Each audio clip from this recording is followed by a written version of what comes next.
Mapagpalang araw po sa ating lahat. Ako nga po pala si Angel Jan Agner at welcome po sa aking 365 Daily Devotion ni Pastor Russell Ocampo.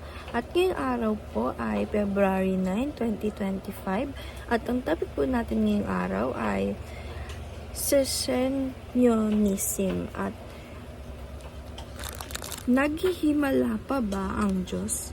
At ang scripture po natin ngayong araw ay 1 Corinthians chapter 12 verse 7 to 11. Sabi po dito, "Now to each one the manifestation of the Spirit is given for the common good. To one there is given through the Spirit a message of wisdom, to another a message of knowledge by means of the same Spirit, to another faith by the same Spirit, to another gifts of healing by the one Spirit, to another miraculous power, to another prophecy, to another distinguishes between spirit, to another speaking in different kind of tongues, and to still another interpretation of tongues. All these are the work of one and the same Spirit, and He distributes them to each one just as He determines." And teaching natin po ay araw, teaching number 1 is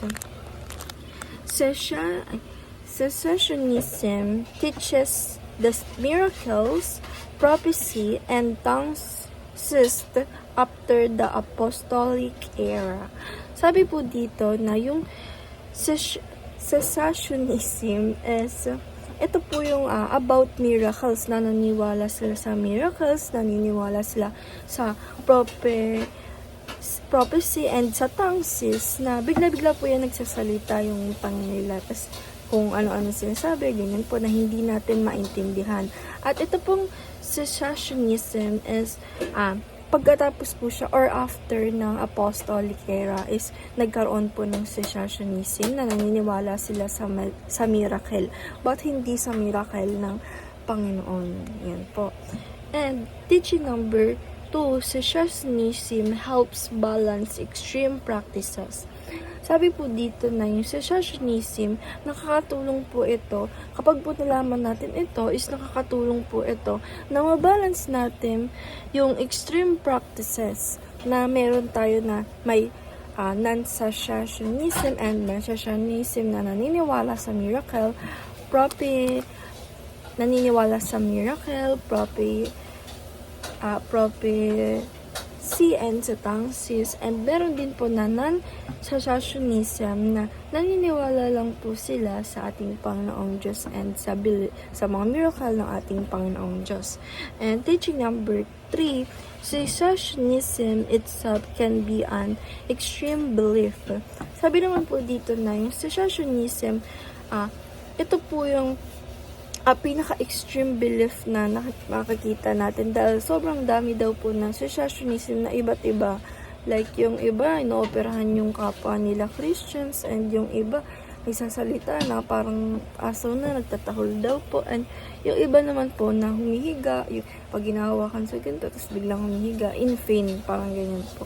Iba't iba silang cessationism, but ang ating Pastor Russell is naniniwala siya na 50-50 ito, na ang ating God is pwede siya maggawa ng miracle sa atin. Mag-pray lang tayo sa ating Panginoong Diyos. And application number 1, do not put God inside the box. Sabi naman po dito na wag natin na parang ipuput lang natin si God or itatago natin si God sa ganung paraan, dahil nga po sa cessationism na yun na parang di ka naniniwala sa ating Panginoong Diyos. But ang ating Panginoon Diyos ay pwede po yan magbigay pa rin sa atin ng miracle. Basta mag-pray lang po tayo sa Kanya. And application number 2, pursue biblical view on miracles. Sabi naman po dito na i-apply po natin sa sarili natin, na sundan pa rin po natin yung biblical view, yung mga nasa Bible na miracles ng ating Panginoong Diyos. And application number 3, be cautious of modern day apostles and prophets. Sabi naman po dito na layuan po natin and maging cautious tayo or igisipan natin na yung mga belief na ganyan is dapat na mas doon pa rin tayo sa modern day na apostles and prophets. And discussion, why is it important to be humble often to God's miraculous work while being cautious of dreams, vision, prophecy, healing, and other false teachings? Para po sa akin, para po sa devotion ngayong araw, na naniniwala ako na mas magandang maging humble ka and mas maging open ka sa miraculous na trabaho or na ginawa ng ating Panginoong Diyos kaysa doon sa mga cautious dreams, sa mga vision, sa mga prophecy, and sa mga healing na ito naman po ay false teachings. Maganda na po, mas naniwala tayo sa ating Panginoong Diyos na siya po talaga, dahil siya po talaga yung nagbibigay sa atin ng miracle at wala na pong iba. And dahil lang po ngayong araw, maraming salamat. God bless.